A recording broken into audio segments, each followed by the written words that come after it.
Mortal Kombat 2021 just fucking dropped. Was it last night? 2 a.m. 2 a.m.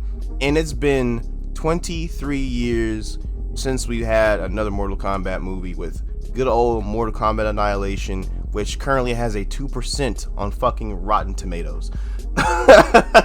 So, yeah. It's pretty damn trash. 3 out of 7 on IMDb. I keep saying BD. Lately it's been a renaissance of sorts for video game movies. Like I said, we got Detective Pikachu. What else we got? Sonic. That one I heard a lot of people love. Yes, they really love that shit. I guess I'll give Tomb Raider some props, even though I read that shit. I don't hear anything about it, but I remember hearing like it's supposed to be decent at least. Yeah, it's not too bad. So I think it was about time for finally a fighting game of sorts to get their time to shine. The last fighting game movie, I'm not mistaken, we had the infamous Street Fighter Legends Chun-Li. I think that was the last video game, fighting game movie. That was like 2011 or some shit. I'm not sure, but it was garbage. But thankfully, we actually got an actual director. We actually got an actual budget, an actual cast to actually bring this to our attention. We finally got to see it. Chris, what do you have to say about it right now? Starting off. It was a pretty enjoyable flick. It really was. From a lot of the action that they had here was really solid. If you're looking for, if you're going into this movie and you're wanting to see Mortal Kombat, be violent, have great choreography when it comes to the fight scenes, you're not going to be disappointed. That's definitely what you're going to get out of it. Fight, blood, people die. Mortal Kombat. Yeah. If you're looking for more of a film with the film aspects of things being in line, like those being stronger, expecting I don't know, just something a little stronger in the actual film category, like writing, pacing, all that jazz. That's where it starts to get a little troublesome. The wrong place. You're in the wrong place. You're not finding that here. Yeah, like overall, it was a pretty top to bottom movie. It got the job done. It's Mortal Kombat. You're not going to be able to say that this wasn't what it was supposed to be. It went out there and saw it when it got the job done. Before we go deep into the movie, some of the problems we had, pacing was a big issue. What else we had? Writing issue, and just the character selection of from the Mortal Kombat roster was just weird, and we weren't sure what era this is supposed to represent. It's more of like a combination of throughout the years of Mortal Kombat to make its own story. On paper, that's not bad. It's just the way that they went about doing it, and it just didn't flow properly with me. That's the big problem we're having here, and it was just kind of like somebody was behind the camera, or somebody was at like the writing portion of this with fucking flashcards, and Joe was just like, okay, shuffle this bitch up, and we're just gonna pick from it, and we're just gonna do that. And it's just like, okay, here's this character, okay, we're just gonna throw it up in there, okay, we got these people, bam, we're just gonna make them do this shit, scene, fight, and into the movie. Basically, that's how it is. And granted, I will give it credit. Obviously, we all know the history of video game movies. My bar was under the fucking floor, honestly. That's understandable. That's completely, especially when you look at even the niche of, or the sector of fighting game movies. Yes. Especially the bottom of the fucking barrel. They're not even B tier movies. They're like D tier movies. Like people on YouTube make better fan made content than these people have with the actual Hollywood budget, and it's sad. Yeah. Like for example, the big thing that popped up was Mortal Kombat Legacy, the Machinima project, or anything else. Basically, the layout of the movie goes: we got the new character Cole. He's out here. He's a struggling MMA fighter. 200 a match and shit like that. Poverty, no type of he's just here basically. Gets into a fight. It's like I don't know what number bout it is. Goes into a fight, loses. Jax is in the crowd. He sees that. Bam. After that, finds out he has this tattoo that apparently he's had. He claims it's a fucking birthmark. They all do that. Boom, blam. Then they go on, and then they start looking for more people. They end up at,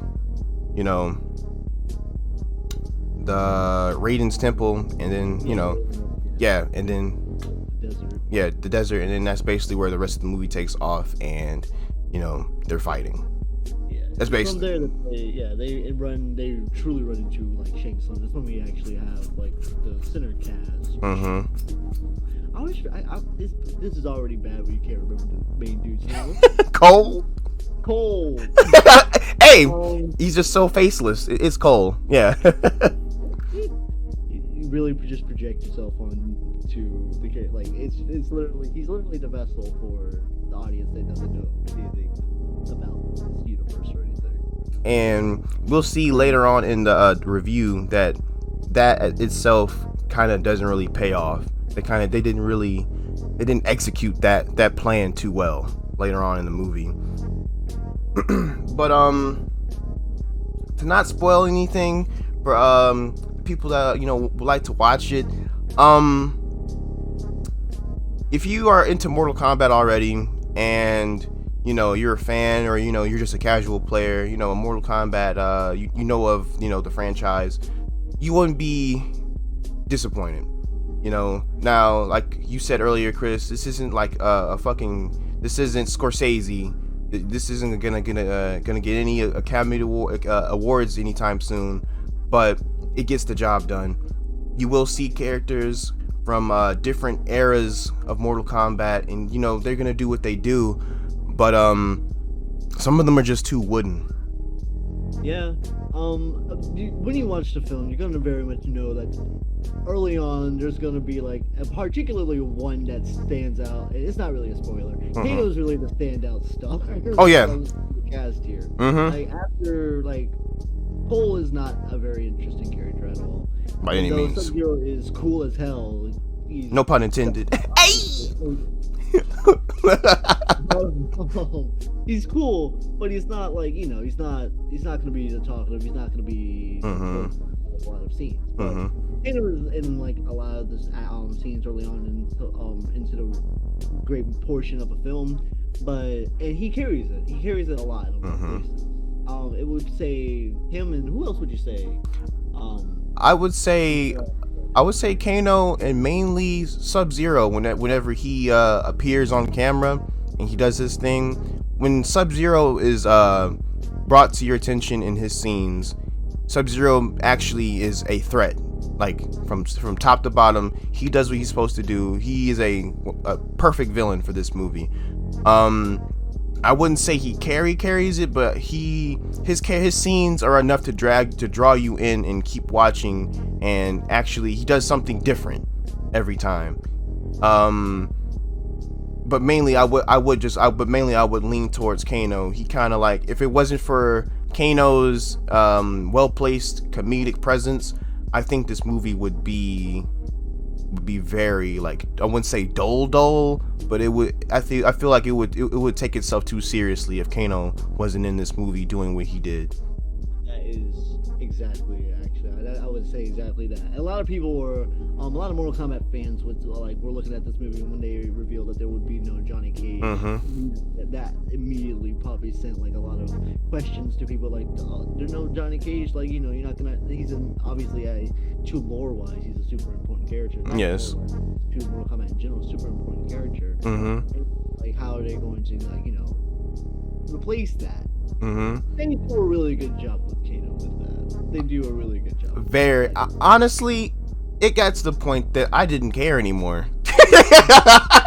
like Johnny Cage, I guess he'll be in another one. We're fine with that. Yeah, like Kano overall has always been a jokish character. You know, he's been always like a very, very threatening character. Like, you know, he's always, you know, a villain that you can't sleep on in Mortal Kombat mythos. And then recently they've given him more of a personality to be a more playful yet scheming, conniving ass person. And man, they fucking nailed it. Yeah, they really do. They fucking nailed it. So, Shining Beacon, looking forward to this film. Kano. Certainly Kano. Oh yes. What other major like positives would you be able to say about this film in general, honestly, or characters, since we are sort of on like the foot of characters? I think Scorpion's origin story, we've seen it happen so many times. It's a mixed bag for me. It's good and it's weird. I wouldn't say bad, but it's weird. I'm not gonna go into much detail of what that means, but we all know there's the origin of either Quan Chi or Sub-Zero murdering, him and his family. That happens.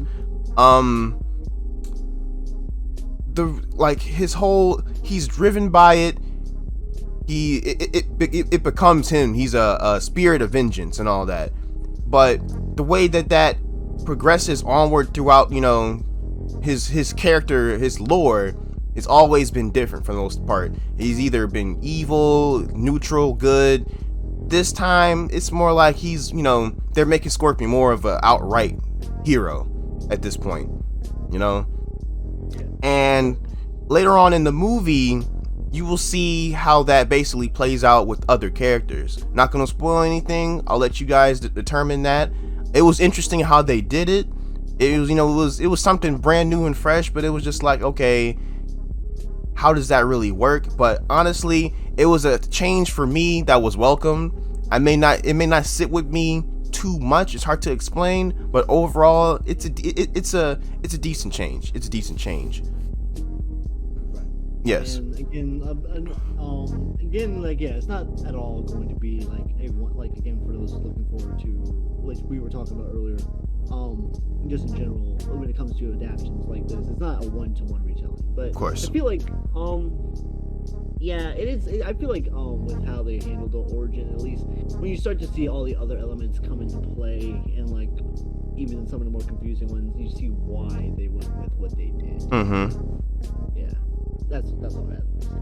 Yes, they took some I wouldn't say necessary creative liberties, but it's something that changed up what you normally see, and I'm all for that when it makes sense, and this made sense to a degree, but it's not like some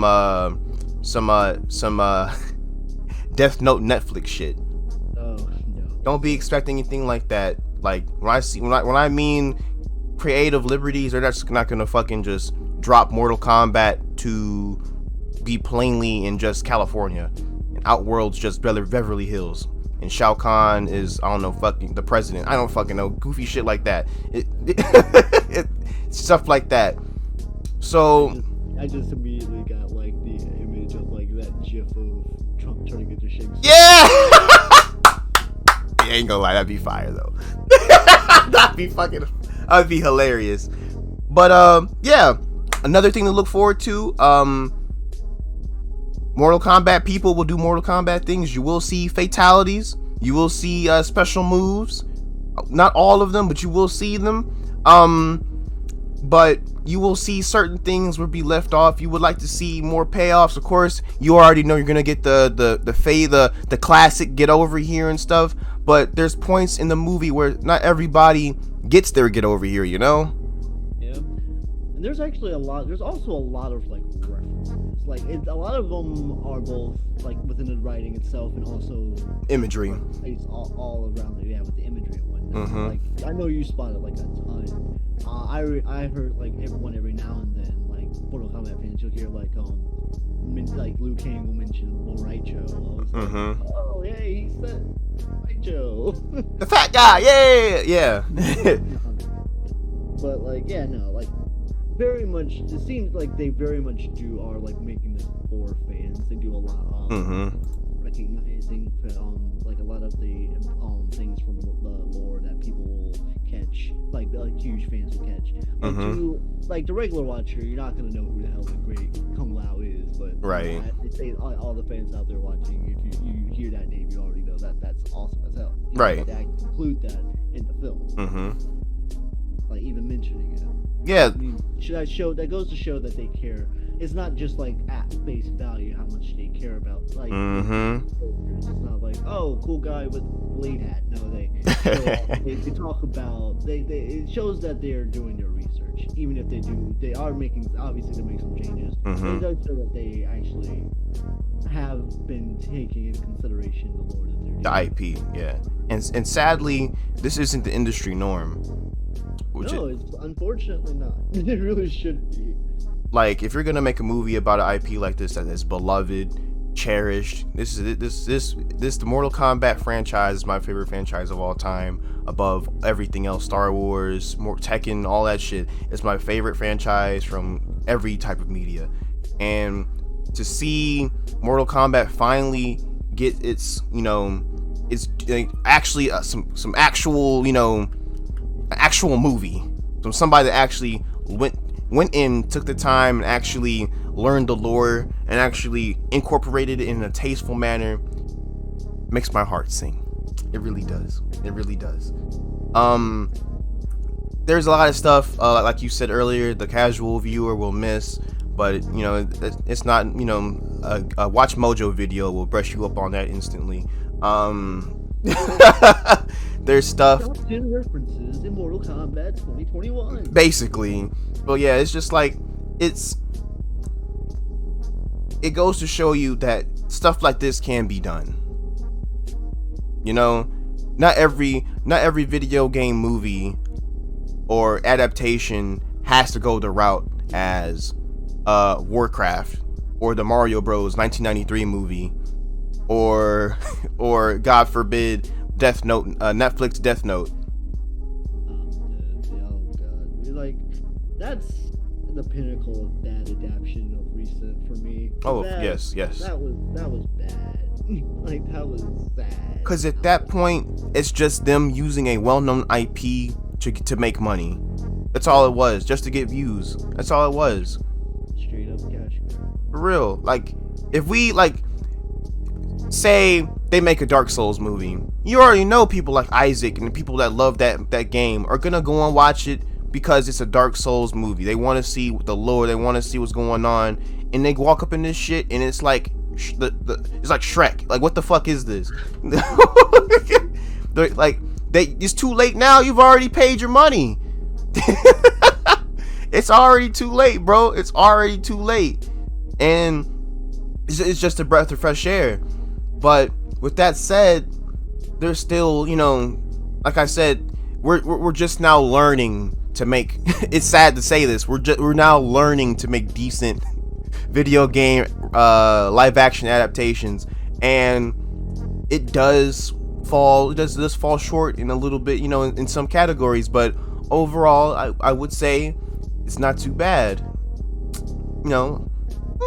There's room for improvement. But overall, this is a movie that I would not mind watching again. Right. And honestly, I would say same, honestly. And compared to like even the most recent video game adaptation, like Monster Hunter, I would say like this actually does handle like balance that like it as a film and it as an adaptation really well.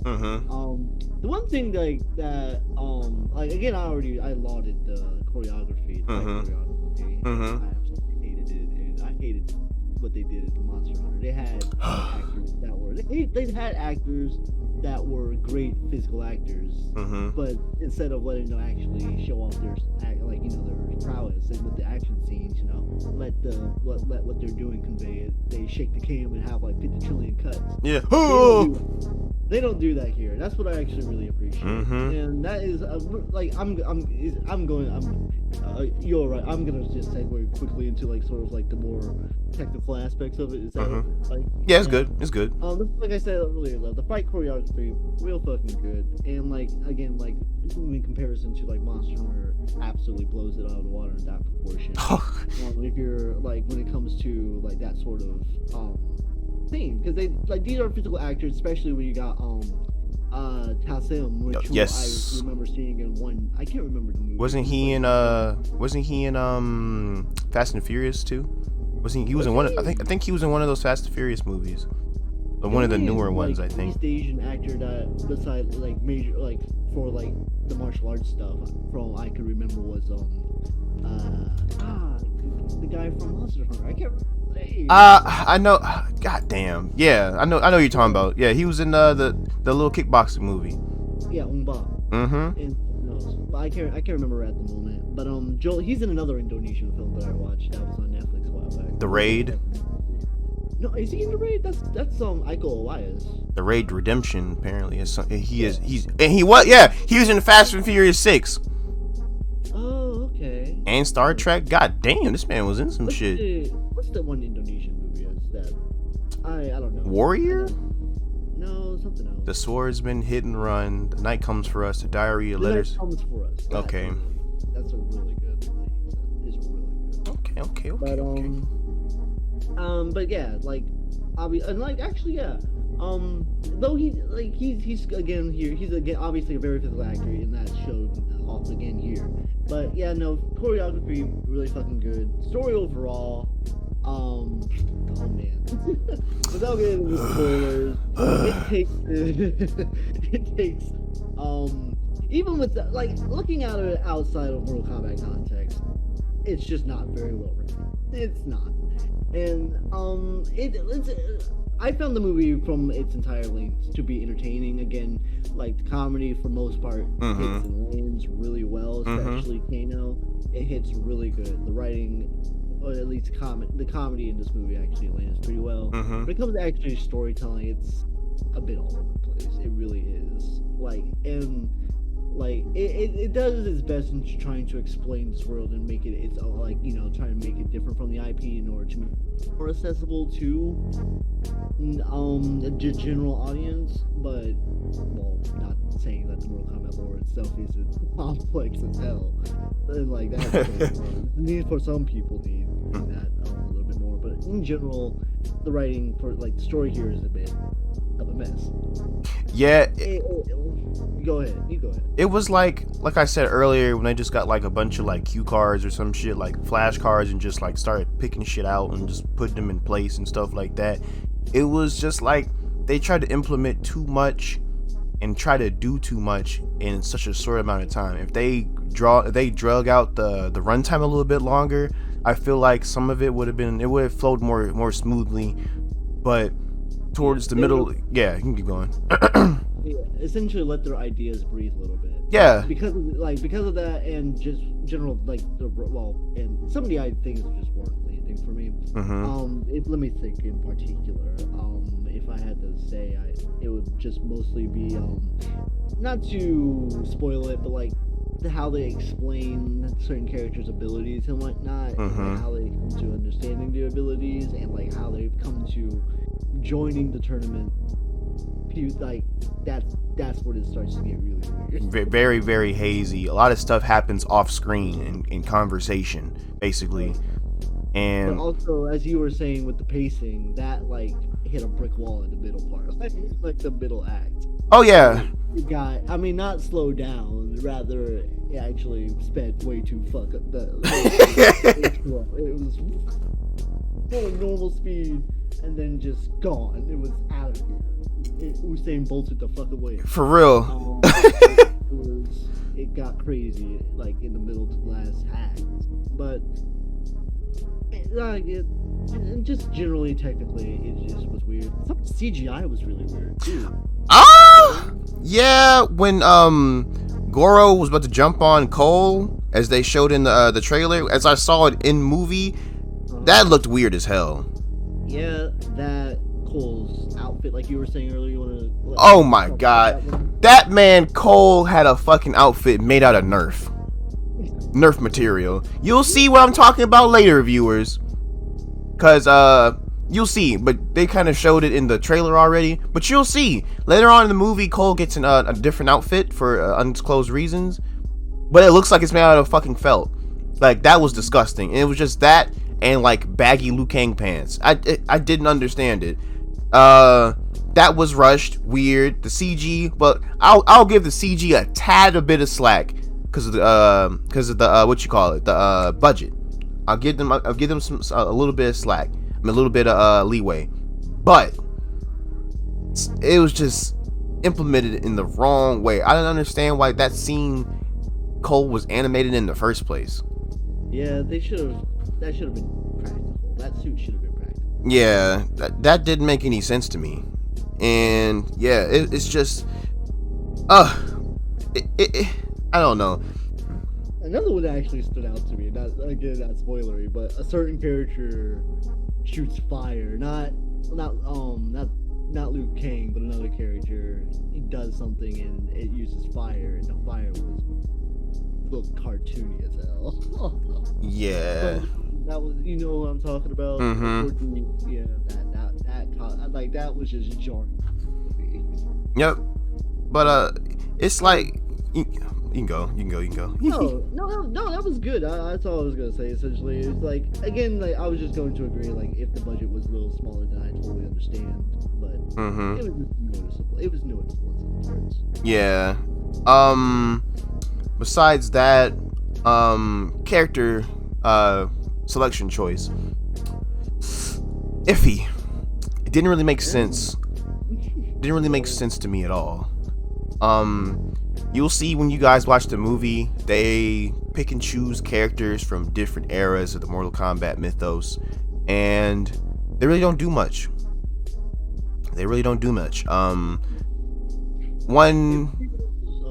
One character that was revealed in the trailer is Cabal. He's on the evil side. He was just like there to just speak. There to just speak and just be, I wouldn't even say a threat, just be awkward. like the general purpose for him was to sort of try and convince one character to not be with who they were, like to switch allegiances. Yeah. And even that was just awkwardly done. It was so like, that was also a rushed. Rushed to tell, A, and B, it was just awkward. It just didn't work. It tried to establish the two's relationship, and but A, actually was jarring because in a prior scene it made it seem like they were, he had beef. Yeah. And then literally 1 or 2 scenes later, hey, you should join up with us. Oh, of course. Might as well. Sure. And then they do it. Well, yeah. And there's a lot of instances of like weird shit like that happening in the latter half of the movie. I'm not sure if that happened because of time constraints or something. I didn't hear anything going on with the production at all. Did you? And that again comes into that again comes to the writing. The writing is just the pacing, the writing, the direction, the pacing, and the writing itself just did not allow for that to come fully to be as impactful as it could have been, or have as much meaning as it could have been, because you don't know the history of these two characters other than X did something to Y that rendered him how he is. And they were a part of some sort of outfit that. Yeah, together. Which, canonically that's a thing, but still, with this being the movie, and with what was offered, it doesn't, it makes sense to us, but to anyone else, yeah, that's just gonna seem really awkward and weird. Exactly. Especially since the way, like you said earlier, how he made his first appearance known, and then, his feelings for said character, for them to just do that a scene later, well, it just makes it even more confusing. Yeah, exactly. Yeah, but another thing before we go into the final verdict: locations. The locations were also stagnant. Meaningful locations, might I add. overall, there's only like how many locations? 4? Yeah. It was very much limited. It was the city and like a couple like dingy locations in like the city, Indiana, and then a desert. Yeah, 2 deserts. It was probably the same desert. Yeah, exactly, and that's upsetting because Mortal Kombat is a franchise that has these very like a ton of different like locales. And even like not a spoiler. This is a spoiler. It's between Earth and Outworld. There's a lot of interesting places in Mortal Kombat that take place between those 2 places. It's not like they could have varied that up. It was a very brown movie. Yeah, if you've seen Superman versus Batman and how that movie was like gray, think of that but brown. There's a lot of sand. And brick in this movie.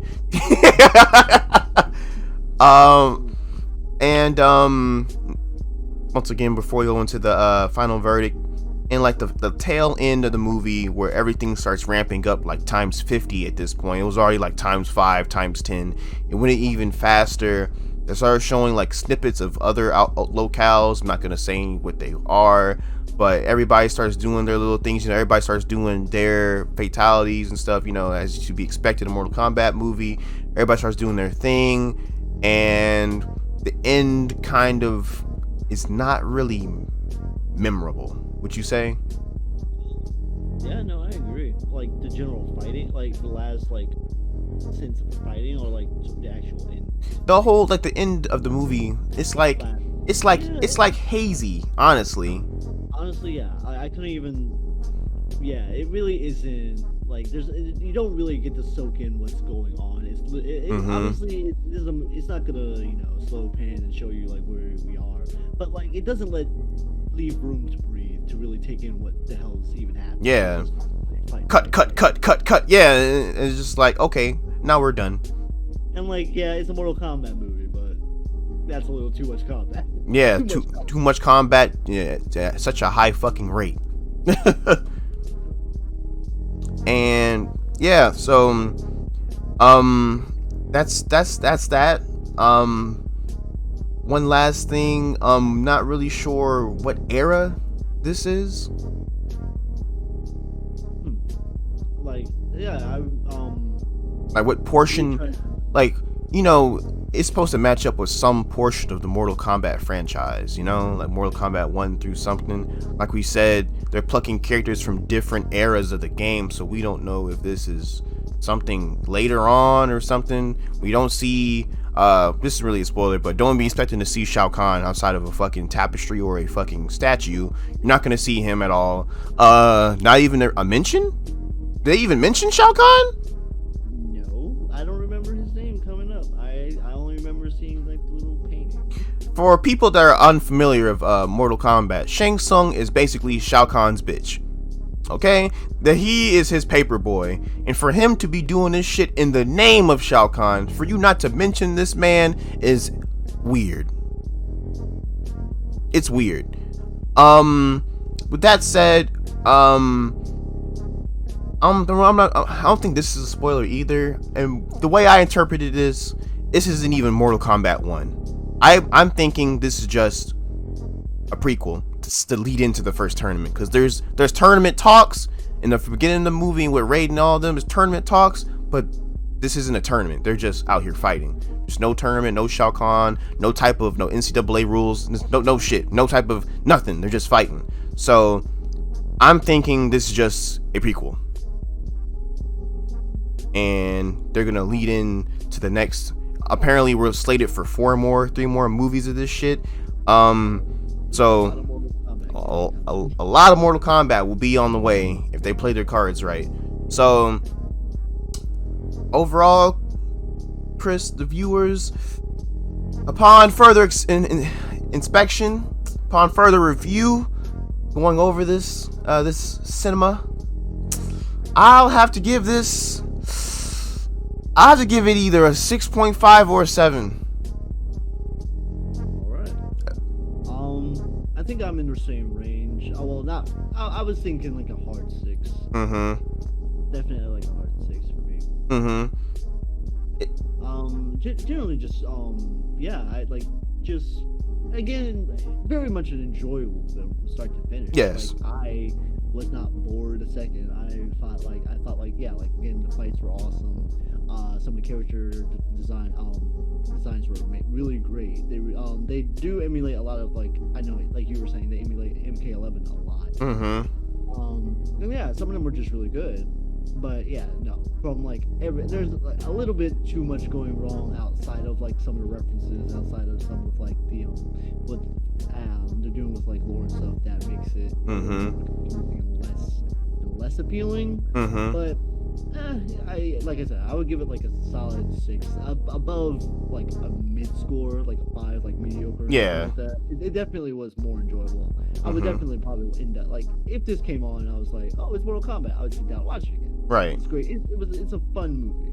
But yeah, no, in general, yeah, just know that it's going into this film. It's very much a great Mortal Kombat film. I feel Mortal Kombat at its core.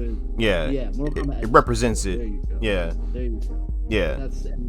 If you go into this movie understanding that, you're going to have a good time. Of course.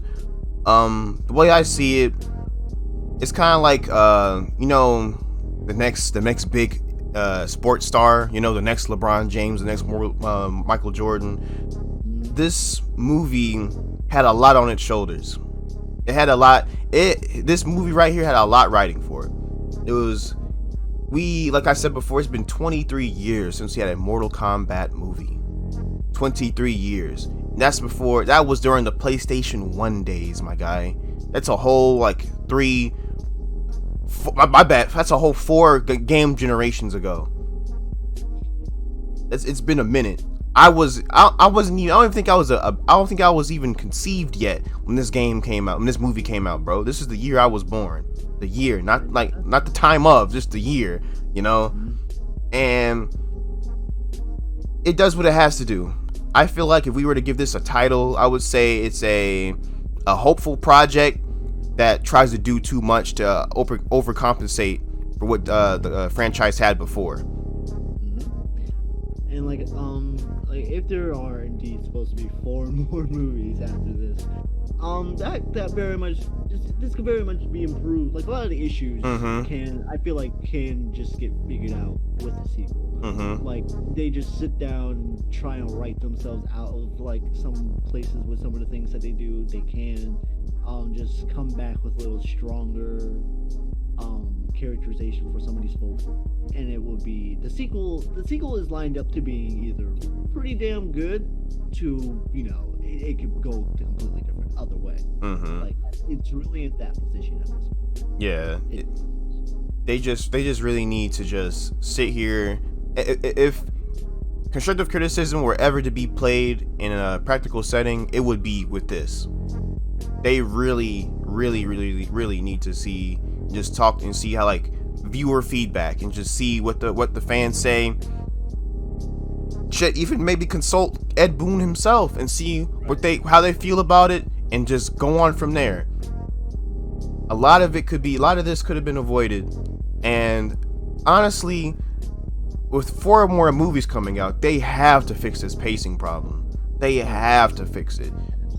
If you have 4 movies slated for release, then you should be fine. Take as much time as you want. Don't make it slow as hell, but please don't try and just jam so much shit. Look at him do this, look at him do that, look at him do this, look at him do that. It almost made the final battle at the end of the movie not even really worth it. I already seen so much shit, and it's just like, okay, now you do this. Now he pops up. Finally, like, okay, and it is what it is. Also, before we leave, you'll see when the movie starts. The way they set up these characters kind of doesn't even give them room to bring other characters into the movie. Like, not as they should be. Not as you'll see what I mean, viewers. And when you see that, come back to the comment section and say, I see what you mean. That's all I gotta say. But overall, gets the job done. decent movie. I'll rewatch it maybe 2 more times, you know. 2 more times. We're finally getting some inkling of progress with video game cinema. Hopefully with people like this, they'll make them pick up a pen and actually get the writing. You know, it's okay to take creative liberties, as you can see with this, but sometimes it can get a little weird. Absolutely. Like, it gets a little weird. Yeah. Like, this is one of the instances. It really, truly is. It really gets weird. Like he said, it's essentially a write-off rip. Where you're like, oh. Immediately. So, yeah, for people that see that saw the 7-minute clip, it ain't gonna be like that. It ain't gonna be like that. So yeah. This is the first movie review. Off the top, as you can see, my man Waxo right here. For further, you know, for other movies that pique our interest, hopefully we can do more reviews. This is totally out of my realm. I script my shit. Yeah, you see, yeah, Waxo here scripts everything. I just pull up, bro. I just pull up from 3, bro. Dribble, pull up. I don't care, bro. So, you know, I would say it's more out of our comfort zone for both ways. He mainly scripts his stuff, and I've never really reviewed something like this before. So, you know, apologize. It's a little rough around the edges. We will, the next one might be scripted, you know, might as well. Yeah. So, hope you guys enjoyed the video. Go and see Mortal Kombat 2021. Decent movie. I think it's worth the watching, and hopefully later on in the future we see other fighting games get one. Been wanting to see a positive Street Fighter one that's not laughed into obscurity, basically made it into like The Room but fighting games. You know, yeah, hope you guys have a amazing day and enjoy yourselves. Goodbye.